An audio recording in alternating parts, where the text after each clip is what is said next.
ಇನ್ನು ಇದೇ ಸಮಾವೇಶದಲ್ಲಿ ಮಾತನಾಡಿದ ಸಿಎಂ ಕುಮಾರಸ್ವಾಮಿ ಬೆಂಗಳೂರು ಅಭಿವೃದ್ಧಿ ಆಗಿಲ್ಲ ಅಂತ ಹೇಳ್ತಾರೆ. 1 ಲಕ್ಷ ಕೋಟಿ ರೂಪಾಯಿ ಕೆಲಸದ ಆದೇಶ ಆಗಿದೆ ಅಂತ ಸೋಮಶೇಖರ್ ಹೇಳಿಕೆಗೆ ಕಿಡಿಕಾರಿದ್ರು.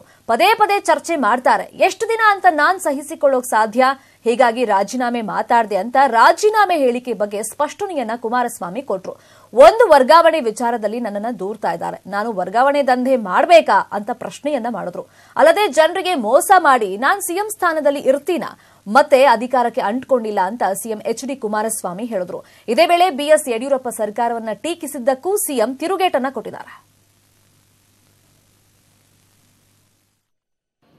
ಹೇಳಿದ್ದಾರೆ ಮೊನ್ನೆ ಸುಮಾರು 1 ಲಕ್ಷ ಕೋಟಿ ರೂಪಾಯಿಗಳ ಯೋಜನೆಗಳಿಗೆ ಕೊಟ್ಟಿರ್ತಕ್ಕಂಥವನು ಈ ಸಮ್ಮಿಶ್ರ ಸರ್ಕಾರದಲ್ಲಿ ಬೆಂಗಳೂರು ನಗರಕ್ಕೆ ಈ ಕುಮಾರಸ್ವಾಮಿ ಕೊಟ್ಟಿದ್ದಾನೆ.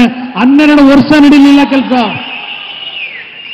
ಅವತ್ತು ನಾನು ಮುಖ್ಯಮಂತ್ರಿ ಇದ್ದಾಗ ಆ PRR ರೋಡ್ಗೆ ಅನುಮತಿ ಕೊಟ್ರೆ 2006-7ರಲ್ಲಿ ಲ್ಯಾಂಡ್ ಅಕ್ವಿಸಿಷನ್ ಪ್ರೋಸೆಸ್ ಶುರು ಮಾಡಿಸ್ಲಿಕ್ಕೆ ಆದೇಶ ಮಾಡಿದ್ದೆ. 12 ವರ್ಷ ಬಿಜೆಪಿ ಸರ್ಕಾರದಲ್ಲೂ ಆಗಲಿಲ್ಲ, ಇಂದಿನ ಸರ್ಕಾರದಲ್ಲೂ ಆಗಿಲ್ಲ. ಈಗ ಕುಮಾರಸ್ವಾಮಿ ಬಂದು ಬೆಂಗಳೂರು ನಮಗೇನು ಕೊಡಲಿಲ್ಲ, ನಮ್ಮ ಕ್ಷೇತ್ರಗಳಿಗೆ ಏನೂ ಇಲ್ಲ, ಎಷ್ಟು ಅಂತ ಸಹಿಸ್ಕೋಬೇಕು ನಾನು ಈ ರೀತಿ ಮಾತುಗಳನ್ನ? ನನ್ನ ರೈತ ಬಂಧುಗಳಿಗೆ ಮನವಿ ಮಾಡ್ತೇನೆ, ಇವತ್ತೇನಾದರೂ ನಾನು ಇನ್ನೂ ಇಲ್ಲಿ ಮುಂದುವರೆದಿದ್ರೆ ನಿಮಗೋಸ್ಕರ ಮುಂದುವರೆದಿದ್ದೇನೆ. ನನ್ನ ರೈತ ಬಂಧುಗಳು ಅರ್ಥ ಮಾಡ್ಕೊಳ್ಳಿ. 16 ಸೀಟ್ ಗೆಲ್ಲಿಸ್ಕೊಟ್ರಿ ಕರ್ನಾಟಕ ರಾಜ್ಯದ ಜನತೆ ಮೊದಲನೇ ಬಾರಿಗೆ ದೇವೇಗೌಡರು ಮುಖ್ಯಮಂತ್ರಿಗಳಿದ್ದಾಗ. ಅವತ್ತು ಅವರೇ ಪ್ರಧಾನಮಂತ್ರಿಗಳಾದರು. ಎಲ್ಲ ಫೋರ್ಸ್ ಮಾಡಿ ಬಲವಂತ ಮಾಡಿ ಅವತ್ತು ಯಾರು ಜವಾಬ್ದಾರಿ ತಗೊಳ್ಳೋಕೆ ತಯಾರಾಗಿಲ್ಲ. 10 ತಿಂಗಳು ಪ್ರಧಾನಮಂತ್ರಿಗಳಾಗಿದ್ದರು. ಅವತ್ತು ರಾಜೀನಾಮೆ ಕೊಡಬೇಕಾಗಿ ಬಂದಾಗ ಅಂತ ಪ್ರಧಾನಮಂತ್ರಿ ಸ್ಥಾನನೇ ಲೆಕ್ಕಕ್ಕಿಡದೆ ರಾಜೀನಾಮೆ ಕೊಟ್ಟು ಬಂದಂತ ಕುಟುಂಬ ಇದು. ಅವ್ರ ನೆರಳಿನಲ್ಲಿ ನಾವು ಬದುಕ್ತಾ ಇದ್ದೇವೆ. ಅವ್ರ ನೆರಳಿನಲ್ಲಿ ಪ್ರಧಾನಮಂತ್ರಿ ಸ್ಥಾನನೇ ಸುಲಭವಾಗಿ ಬಿಟ್ಟು ಬಂದಂತವರು ಈ ಮುಖ್ಯಮಂತ್ರಿಗಿರಿಗೆ ನಿಮಗೂ ದ್ರೋಹ ಮಾಡಿ ಇದಕ್ಕೆ ಕಂಟ್ಕೊಂಡು ಕೂತ್ಕೋತೀವ ನಾವು. ನಾನು ರಾಜೀನಾಮೆ ಕೊಡ್ತೀನಿ ಅಂತ ಹೇಳಿದ್ದು ಈ ರೀತಿ ಕೆಲಸ ಮಾಡೋದಕ್ಕಿಂತ ಬೇಕಾದ್ರೆ ಬಿಟ್ಟೋಗಕ್ಕೆ ತಯಾರಾಗಿದ್ದೀನಿ ಅಂತೆ ನನ್ನ ಹೇಳಿದ್ದೀನಿ. ಹೌದು, ಕೆಲವರು ಪದೇ ಪದೇ ಚರ್ಚೆ ಮಾಡೋದೇನಿದೆ, ಎಷ್ಟು ದಿವಸ ನಾನು ಸಹಿಸ್ಕೊಂಡಿರಕ್ಕಾಗತ್ತೆ?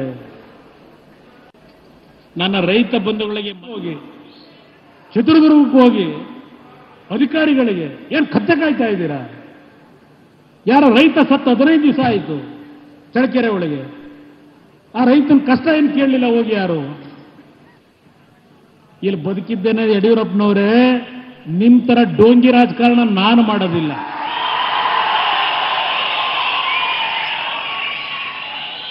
ಎಷ್ಟು ಜನ ರೈತರು ಮನೆಗೆ ಹೋಗಿದ್ರಿ ಸ್ವಾಮಿ? ಅಲ್ಲೆಲ್ಲ ಹೋಗಿ 15 ದಿವಸ ಬಿಜೆಪಿ ಕಾರ್ಯಕಾರಿಣಿ ಸಮಿತಿ ಸಭೆಗೆ ಅಂತ ಹೋಗಿ 104 ಜನ MLAಗಳನ್ನ ಕರ್ಕೊಂಡೋಗಿ ಅಲ್ಲೆಲ್ಲೋ ದೆಹಲಿಯಿಂದ ಆಚೆ ಯಾವುದೋ ರೆಸಾರ್ಟಲ್ಲಿ 1 ವಾರವೋ 15 ದಿವಸ ಅಲ್ಲಿ ಸಂಕ್ರಾಂತಿ ಹಬ್ಬನೂ ಮಾಡಿದೆ. ಈ ಸರ್ಕಾರ ತೆಗೆಯಕ್ಕೆ ಹೋಗಿ ಅಲ್ಲಿ ಕೂತಿದ್ದಾಗ ಈ ನಾಡಿನ ನನ್ನ ರೈತರ ಕಷ್ಟ ಗೊತ್ತಾಗ್ಲಿಲ್ವೇ? ಈ ನಾಡಿನ ಬರಗಾಲದ ಪರಿಸ್ಥಿತಿ ಗೊತ್ತಾಗ್ಲಿಲ್ವೇ? ಇಲ್ಲಿ ಹೋಗಿ ಚಿತ್ರದುರ್ಗದಲ್ಲಿ ನಾಟಕ ಆಡಿ ನಮ್ಮ ಅಧಿಕಾರಿಗಳನ್ನ ಬೈದು ಬಂದ್ರಲ್ಲ. ಯಾಕಪ್ಪ ನಿಮ್ಮ ಕೈಲಿ 16 ಜನ 17 ಜನ ಇದಿರಲ್ಲ ಲೋಕಸಭಾ ಸದಸ್ಯರು? ನಿಮ್ಮ ನರೇಂದ್ರ ಮೋದಿನ ಭೇಟಿ ಮಾಡಿ, ನಿಮ್ಮ ಹೋಮ್ ಮಿನಿಸ್ಟರ್ನ ಭೇಟಿ ಮಾಡಿ, ಕರ್ನಾಟಕದ ಜನ ಸಾಯ್ತಾ ಇದ್ದಾರೆ ನನ್ನ ರೈತರು, ನೀವತ್ತು ಪ್ರಧಾನಮಂತ್ರಿಯಾಗಿ ಕೆಲಸ ಮಾಡಲಿಕ್ಕೆ 17 ಲೋಕಸಭಾ ಸದಸ್ಯರನ್ನ ಗೆಲ್ಲಿಸಿ ಕಳಿಸಿದ್ದಾರೆ ಕರ್ನಾಟಕ ರಾಜ್ಯದ ಜನ. ಕೊಡಿ ನಮಗೆ ದುಡ್ಡನ್ನ, ನೀವು ಪುಕ್ಕಟ ಕೊಡಲ್ಲ. ಕೇಳೋ ಯೋಗ್ಯತೆ ಇಲ್ಲ ನಿಮಗೆ. ಈ ಸರ್ಕಾರದ ಬಗ್ಗೆ ಚರ್ಚೆ ಮಾಡ್ತೀರಾ? ಏನು ಯಡಿಯೂರಪ್ಪನವರು ಈ ಬಗ್ಗೆ ಮತ್ತಷ್ಟು ಇನ್ಫಾರ್ಮೇಶನ್ ಕೊಡ್ತಾರೆ. ಫೋನ್ ಸಂಪರ್ಕದಲ್ಲಿ ಜಾಯ್ನ್ ಆಗಿರುವಂತಹ ನಮ್ಮ ರಿಪೋರ್ಟರ್ ಜನಾರ್ದನ್ ಹೆಬ್ಬಾರ್. ಕಳೆದ 4-5 ದಿನಗಳಿಂದ ಏನು ಮೈತ್ರಿ ಸರ್ಕಾರದಲ್ಲಿ ಕಿತ್ತಾಟ ನಡೀತಾ ಇತ್ತು, ಇವತ್ತು ಹೋಲ್ಸೇಲ್ ಆಗಿ ಅಪ್ಪ ಮಗ ಇಬ್ರು ಕೂಡ ಎಲ್ರಿಗೂ ಎಲ್ಲಾ ಪ್ರಶ್ನೆಗಳಿಗೂ ಉತ್ತರವನ್ನ ಕೊಟ್ಟಿದ್ದಾರೆ. ಹಾಗಾದ್ರೆ ಯಾರ್ಯಾರಿಗೆ ಟಾಂಗ್ ಕೊಟ್ಟಿದ್ದಾರೆ ಈ ಮುಖಾಂತರವಾಗಿ ಇಬ್ರು?